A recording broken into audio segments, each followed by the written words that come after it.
Ba'zi bemorlarim avvaliga azmidan yarimta tabletka ichsam ham zo'r bo'lar deydi. Hozir deydi bitta tabletka, ayrim paytlari ikkita tabletka ichib ham o'zimni sinab ko'rdim, absolyut foyda bermayapti deydi.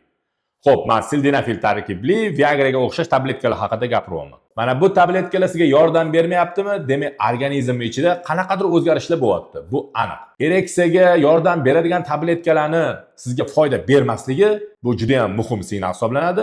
Bu ereksiya kasalligini 2 baravar oshganligini, 2 baravar yomonlashganligini aytayotgan bo'ladi. Xo'p, shundoq ekan, keling bugun sizlar bilan bu tabletkalar nimaga yordam bermay qo'ydi? Xo'sh, o'zi bu tabletkalar organizmda qanday ishlaydi va eng to'g'ri yo'li qanaqa? Qanaqa bu yo'ldan chiqib ketsak, bu holatdan chiqib ketsak bo'ladi, shular haqida gaplashamiz. Assalomu alaykum hurmatli kuzatuvchilar. Keling bugun sildenafil tarkibli dorilar haqida gaplashamiz. Umuman olganda juda ham ko'p patsientlarimni, juda ham ko'p bemorlarni, juda ham ko'p erkaklarni katta muammosidan biri hamma narsani jamlab doriga yopishtirib qo'yish. Aslida bu dorilar davolovchi dorilar emas, bu dorilar vaqtincha yordam beradigan dorilar hisoblanadi. Shundoq ekan, keling bu dorilarni ilmiy tomondan, kelib chiqishi ilmiy tomondan qanaqa foyda berishi, qanaqa zararlar haqida hozir ma'lumot beraman. Xo'sh, umuman olganda Viagra yoki sildenafil tarkibli dorilar qanday ishlaydi? Demak, jinsiy olatni qon tomirlarini avvaliga kengaytiradi va qon oqishini jinsiy olatga tezlashtiradi. Demak, qon tomirlar kengayib, qon oqishi yaxshilangandan keyin, qon oqishi olatga kuchaygandan keyin albatta olat turishni boshlaydi. Yaxshi turadi, uzoq turadi. Avvaliga bu dorilar sizga yordam bergandek tuyuladi, yaxshi bo'ladi, lekin vaqt o'tgandan keyin qon tomir torayib qolgandan keyin u kengaytira olmaydi. Bu dorilar yordam bermay qo'yadi. Shundoq ekan, umuman olganda ereksiyani birinchi katta muammosi bu qon aylanishi bilan, qon tomirlar bilan boradi. Ya'ni 70% holatlarda ereksion holatlar bu qon tomir hodisasi bilan boradi. Qon tomir kengayishi, qon tomir torayishi, qon oqimini tezlashishi, sekinlashishi, yaxshi turmay qolishi va hokazo va hokazo. Agar bemorda qandli diabet holati bo'lsa, qon bosimi bo'lsa, bemor chekuvchi bo'lsa, ya'ni kim bilasa, chekuvchilarda xuddi qon tomiri ichi boyga aytganda zanglagandek ateroskleroz holatlari bo'ladi. Zararli odatlari bo'lsa, semiz bo'lsa, qorin umuman organizm yog' bosib ketgan bo'lsa, bilchillab, harakati kam bo'ladigan bo'lsa, mana bularda qon tomir bilan muammo paydo bo'ladi. Ya'ni kim aytmoqchimanki, o'zi yurak qon tomir kasalliklari, jinsiy ereksiya buzilish holatlari, kimda ereksiya buzilgan bo'ladigan bo'lsa, unda kamida 5 yil oldin yurak qon tomir kasalligi boshlangan bo'ladi. Ya'ni yurak bilan qanaqadir muammosi bo'ladi. Bu bir-biriga bog'liq narsalar. Bundan bilib olsak bo'ladi. Bunda ereksiya buzildimi bu? Misol uchun bu erkak kishida. Unda 4-5 yil oldin qon tomir muammosi o'sha boshlangan. Bu bir-biriga bog'liq holat. Ya'ni bu yurakni ogohlantiruvchi belgisi hisoblanadi. Buni hamma erkaklar yodda tutish kerak. Xo'p, demak, birinchi muammo bizani qon aylanishimiz bilan bog'liq ekan.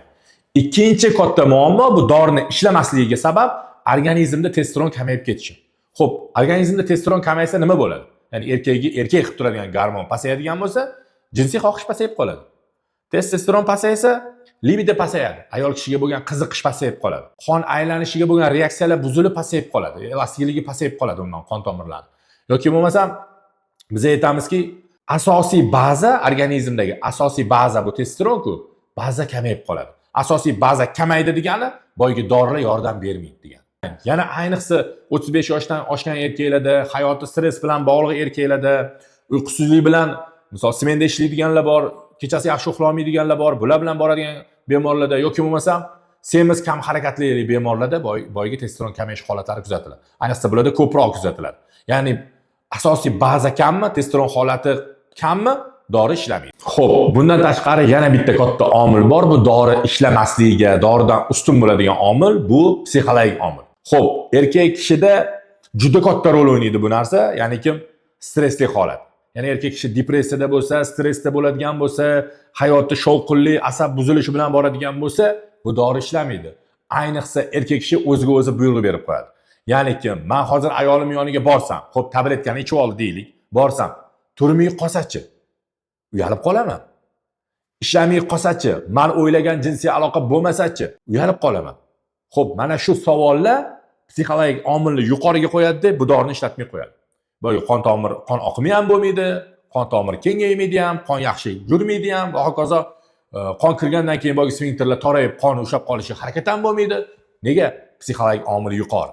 Bu yosh erkaklarda ham bo'ladi. Ya'ni kim yangi chimildiqqa kirgan, birinchi chimildiqqa kirgan bolada ham bo'lib qolishi mumkin, bu kattalarda ham bo'lib qolishi mumkin. yoki ayolini oldida uyalib qolish hissi bo'ladi.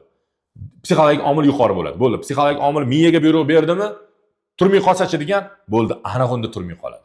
Bu ham katta muammo. Bunga o'sha dorini qon aylanishi emas, o'sha stress holati, ya'niki u xavotirli kutish holati birinchi rolga chiqadi. Keyingi katta muammo bu dozani oshirish.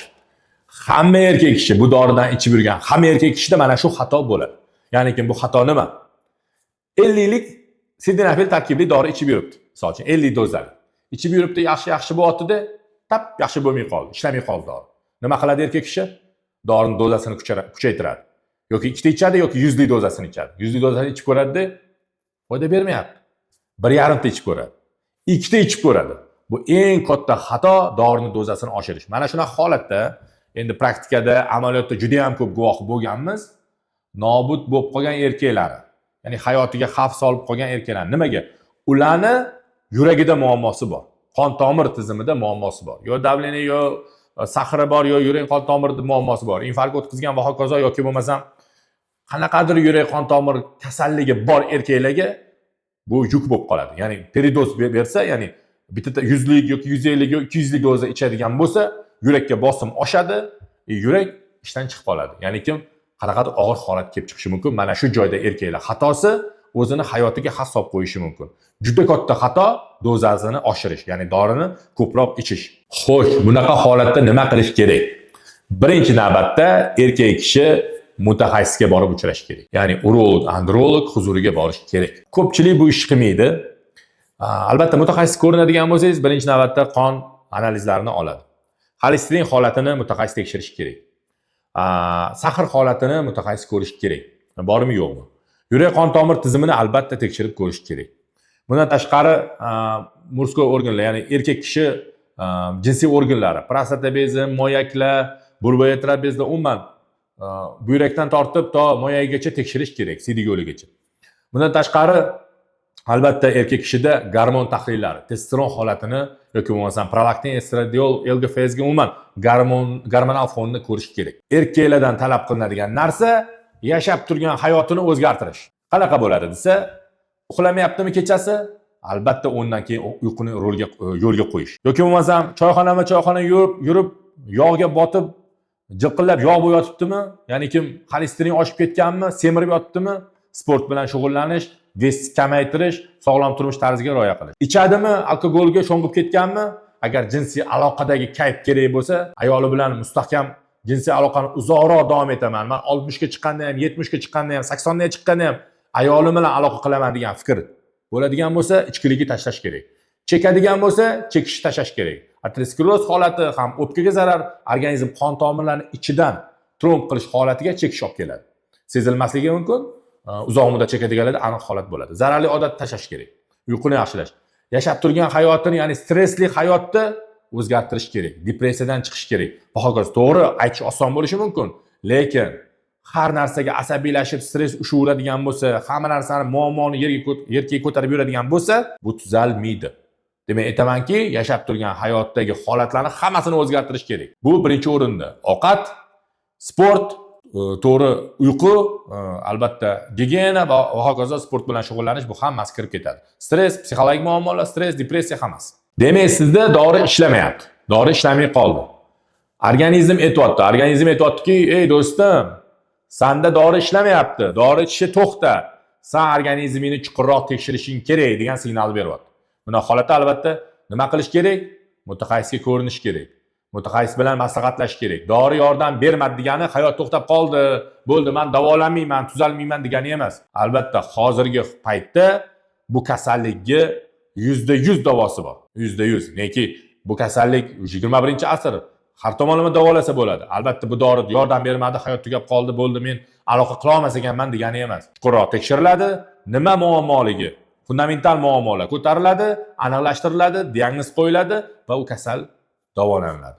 Agar sizda ham jinsiy zaiflik holati, bu dorilardan chiqish holati yordam bermayaptimi, sizda psixologik muammomi, gormonal holatmi, bemalol bizga va bizning klinikamizga murojaat qilsanglar, biz bu kasallikka to'liqligicha davolab beramiz. Misol uchun, menda juda ham ko'p bemorlar hozir aytgan muammoyim bilan keladi. Dori yordam bermasligi bilan ya'ni boya ketganimdek xavotirli kutish holatlari, psixologik stress, jinsiy aloqa qila olmayman degan holatlar bilan, umuman ereksiya holati umuman bo'lmaslik holati, ereksiya bir necha yildan beri, hatto to'ydan keyin, uylangandan keyin bir necha yillar davomida hali ayoli bilan aloqa qilmay kelgan holatlar ham kuzatiladi. Men bularga albatta o'zimni davolash metodim bor, o'zimni davolash prinsiplarim bor. Mana shu tarzda tezda bu dorilardan chiqib ketish va tezda yordam berish holatlarini, yordam berish va muammolarni tezda hal qilib berishga men albatta yordam beraman. Kelib murojaat qilishinglar mumkin. Mana shunday videolarni o'tkazib yubormaslik uchun hoziroq mening YouTube profilimga obuna bo'lib qo'ying va keyingi mavzular qanaqa holatda bo'lsin va keyingi mavzular sizni qanday mavzular qiziqtiradi, murojaat qilib yozib qoldirsanglar kommentariyaga, albatta men o'sha temalarni ko'tarib chiqishga harakat qilaman.